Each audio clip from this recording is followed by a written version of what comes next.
coming up. Straight away you can smell it. Fill a container with well over 100,000 vapes. How blatant is this? They didn't even bother concealing them. That's right, the government has banned the sale of harmful vapes. 35 different vapes in there. Spoiled for choice. But business continues to boom. It's unscrupulous. Why? They are still selling flavoured nicotine vapes to customers throughout Australia. Well, that is illegal. That's next on 60 Minutes. It's hardly surprising, but once again, we've all been sucked in by the duplicity of big tobacco and its apologists. When that industry could no longer lie about the deadly effects of cigarettes, it promised to clean up its act. Its bosses started promoting vaping as a simple quit-smoking aid. That turned out to be another untruth, though. What vapes have really done is hook a new generation, children, onto nicotine. Our government has now finally woken up to the ruse, introducing tough new laws making it illegal to import or sell vapes.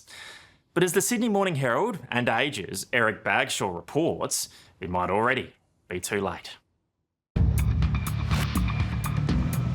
This is the front line in the battle to stop vapes getting into Australia. And there you go, straight away you can smell it. Armed with a new world-leading law making it illegal to import vapes, Border Force officers have just discovered a shipment of 28,000 of them. So how many vapes are in this box? Close to about 200 individual vapes. We can see sometimes up to thousands, tens of thousands. You know, you can fill a container with well over 100,000 vapes. In fact, since the law was passed in January, officers like these have confiscated more than 4.5 million vapes at the border.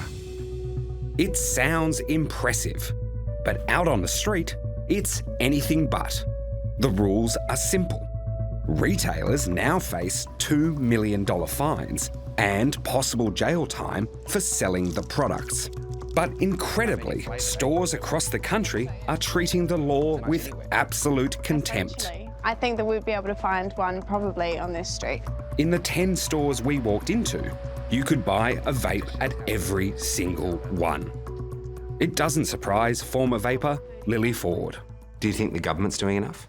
I think the government has tried, yet I'm still seeing people vape and buy vapes. There are lots of vape stores and I'll go out and I'll still see that they're up and functioning and people are going in and buying disposable devices.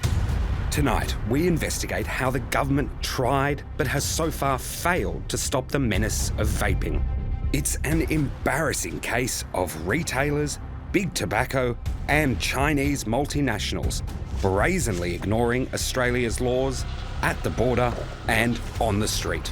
You can walk down any street in Sydney or Melbourne and still pick up an illegal vape. Are the laws actually working? We're hearing about stores closing down all over the country. There's no doubt, though, that there are still stores that are selling these products. The health minister who introduced the laws, Mark Butler, knew it was going to be a tough battle. Well, we have to keep fighting it. I tried to be as honest as I could be with the Australian people, with parents who are so desperately worried about this, that this would be a long fight. Lily Ford is waging her own battle against the scourge of vaping. She took her first puff of a vape 7 years ago at just 15. Back then, she had no idea that vaping could be just as addictive as smoking. Did you know smoking was dangerous? I definitely knew smoking was dangerous because how could you not?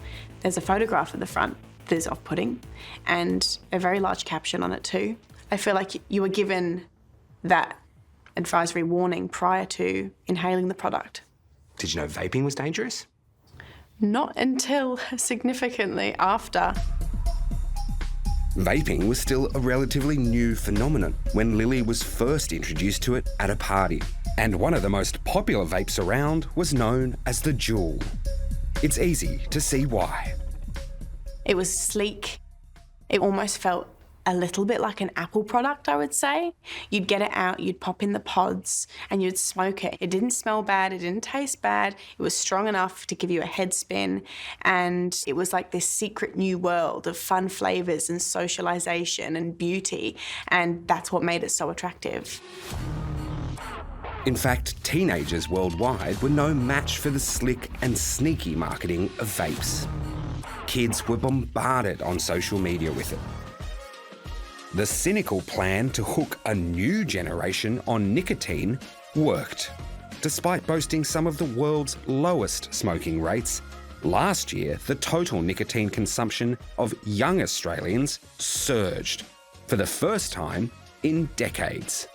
It was driven entirely by vaping, ruining decades of pioneering anti-tobacco work. When we saw them hit retail stores and retail settings, they were brightly coloured, they had unicorns, they tasted, really sweet, rainbows and brightly candied flavours and... The director of Quit, Rachel Anderson, leads an organisation that has spent decades fighting big tobacco. It was Quit that launched the worldwide campaign for plain packaging and graphic labels on all cigarette packets. Rachel is still shocked at the way the main ingredient, nicotine, has been completely camouflaged in vape advertising. These products, when they came onto the market, were seen as a safe alternative to smoking. So I think that people really misunderstood that these are a nicotine product. She blames the rise of vaping on the ruthlessness of big tobacco companies. Look, it makes me incredibly concerned that tobacco companies are putting profit over people. It's unscrupulous. Remember, this was presented to us by big tobacco when they came up with this product as a therapeutic good to help hardened smokers kick the habit. But what we now know is that was a lie. What this is about is recruiting a new generation to nicotine addiction, and I'm determined to stop that. Vaping surge took everyone by surprise. By the time the government finally woke up, vaping had become a worldwide trend, addicting teenagers without them even realising it. Today, about 1/3 of all Australian teenagers have vaped. I describe it as this loop. I'd feel anxious, I would reach for the vape, I'd smoke the vape, put the vape down, I feel relaxed for almost 10-15 seconds, straight back to feeling anxious again, picking up the vape, smoking it. And it was just a repetitive cycle. But now a whole generation of kids are addicted just like you were. I remember specifically this one time when I was of legal age, I went into a vape shop to pick up a vape or two with a friend, and inside the vape store were probably a group of 8 underage school children. Now, at face ID value, I could see that they were probably around 14, 15, and they all were served a vape. It was this blatant targeting of children that forced Federal Health Minister Mark Butler into pushing new vaping laws through Parliament. He admits the government left it too late. Frankly, it got under our guard. This idea that these vape stores can set up down the road from our schools, that convenience stores can sell vapes alongside chocolate bars, that has to end. And those retailers are on notice. If they keep doing it, they will be prosecuted. So, Minister, we've just come around the corner from where we've done our interview, and already you can see the impact of some of the laws. That's right. So under this white box would have been vapes. Mark Butler is adamant raids like this one will send a message to other retailers. So far, Australian authorities have confiscated 1.2 million devices in stores. But the profits are so high that most shops are still shamelessly selling them. I want to be deadly serious with retailers who are seeking to make a profit out of this. I mean, this was the objective of the legislation, stamp out recreational vaping. But there's another big problem that's jeopardising the legislation. The only retailers allowed to sell vapes are pharmacies, but they're now in open rebellion against the government. As National Counsellor of the Pharmacy Guild of Australia, Anthony Tassoni explains, pharmacists feel blindsided, upset they weren't consulted by the government at all. Is the government putting all of the pressure on you as pharmacists to stop kids from smoking vapes? We just felt shocked. Now, the government had the best of intentions, and nobody wants to see vapes in the hands of kids or teenagers, but it has felt like policy in the run. Under the legislation, the only vapes allowed to be sold in Australia are to help people stop smoking. But, as you'll see, pharmacists are now frightened these new laws could see them targeted by organised crime.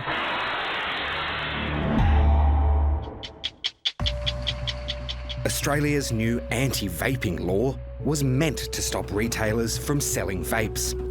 But shops across Australia are continuing to break the law and sell the illicit products. In fact, by making vapes illegal, it's only made the market even more lucrative, particularly for organised crime, which has muscled its way into the industry. Why would organised crime be interested in a plastic device that's filled with grape ice flavour, mango raspberry flavour? Well, for too many years, it's been a low-risk, high-reward business for organised crime, as have cigarettes, frankly. In fact, after ice, the vaping black market is now the second largest illicit drug operation in Australia, worth $2 billion a year. It's an extraordinary statistic, and it's about to get even more lucrative. Since Health Minister Mark Butler changed the law, the cost of a vape has skyrocketed from $25 to $55. So a dangerous turf war has now erupted, with rival gangs firebombing stores across the country in a bid to intimidate shops and control the illegal market. Organised crime recognised that they could make money out of this and channel that money into other criminal activities, drug trafficking, sex trafficking, and all of the other things that organised criminals do. What we're determined to do is choke off this source of revenue for them. Again, that's not going to be easy. The firebombings have also spooked the only retailers allowed under the new law to sell vapes, to help people quit smoking. As National Counsellor of the Pharmacy Guild of Australia, Anthony Tassoni is shocked chemists could be put in danger. There were concerns amongst our members around what it could mean for being a potential target of organised crime. I mean, we're seeing what's happening with the tobacco wars here in Melbourne, and that did lead to the decision by many pharmacies to not stock these items. So, Anthony, this is where you're meant to be selling vapes behind the counter. So if a pharmacy chooses to sell a vape, it's a pharmacist-only medicine and it needs to be kept behind the counter. There's no... But it's this part of the new law that has really alarmed pharmacists. Every other product sold behind the counter is approved by the Therapeutic Goods Administration for its safety and efficacy, except for vapes. There's limited evidence about their effectiveness to quit smoking, and there are evidence-based treatments that are on the Australian Register of Therapeutic Goods that have been assessed for their quality, safety and effectiveness. We want to recommend things that are actually approved and on the Register of Therapeutic Goods. So this is the only exception to that rule? Yes. So this feels like it's sidestepped normal process for medicines regulation. To overcome this glaring inconsistency, the government has created a new notified list of vapes. Any device on the list is allowed to be sold in pharmacies, but only in the flavours of mint, menthol or tobacco, and only to help people quit smoking. However, not one of them has been approved by the TGA. So this notified list has just been invented? In all my career of over 20 years being a pharmacist, I can't recall another occasion where we had a separate notified list. Something was either approved or not approved. It's actually extremely simple to get a vape on this new list. All manufacturers have to do is self-declare that their devices are safe. Even more worrying, the list includes vapes from Big Tobacco. One of the manufacturers of these vaping products that's on the notified list is Philip Morris. That's Big Tobacco being supplied through pharmacies.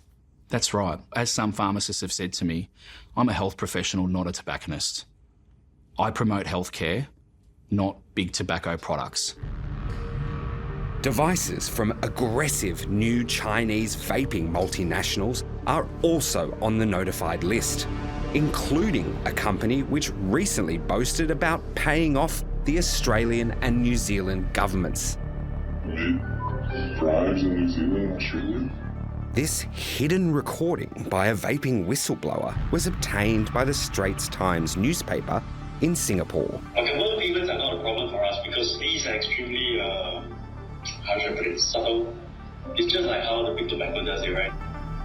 We can now reveal those employees worked for a Singaporean company linked to Chinese vaping giant Relks.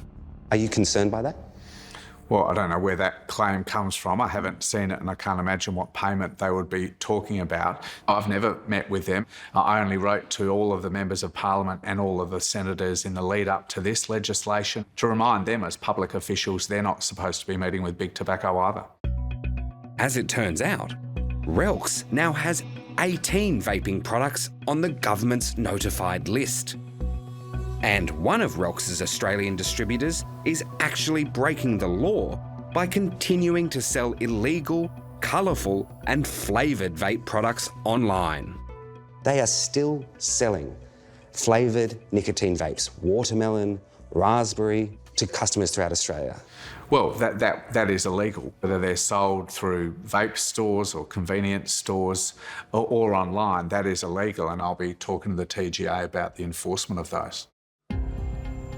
Another Chinese company, iGet, is doing the same thing. Its Australian online site is still persistently selling illegal vapes. The company is so determined to dominate the worldwide vaping market that it's putting its staff through military drills, teaching them to never give up. Clearly, they have no intention of giving in to our new laws. Our recent shopping trip proved just that. When we visited 10 different stores, 7 out of the 10 vapes we bought were iGets. In this recent haul by Australian Border Force officials, they seized 28,000 iGets at the wharf. Who's the biggest exporter at the moment? You see a lot of products coming through from China. In terms of the actual countries of origin. Assistant Border Force Commissioner Tony Smith is in charge of stopping the flood of vapes still coming into the country. How many do you think are slipping through? Hard to say. People are trying to misdescribe the goods coming through. They're trying to misclassify the goods so that they slip underneath the radar, but they don't. So when we identify those types of goods, we flag them in the system for our frontline officers to actually go out and inspect goods and consignments.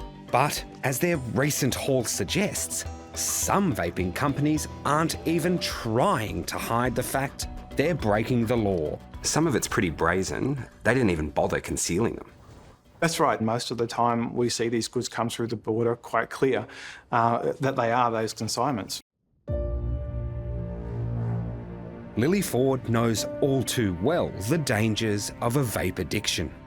She wishes the government had acted sooner to stop a new generation from becoming hooked on nicotine.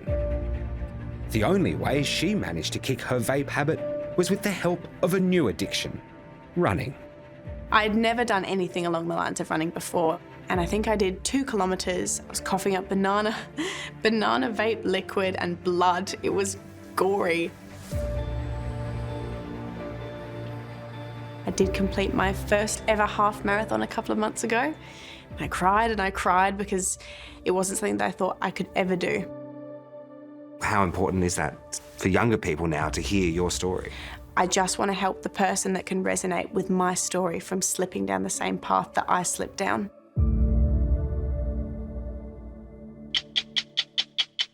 This week's Extra Minutes podcast is an important discussion about the new vaping laws. So they're really still everywhere. Absolutely, that's what we found. You'd think that the government would be trying to crack down on this. That's Extra Minutes, available now on your favourite podcast apps.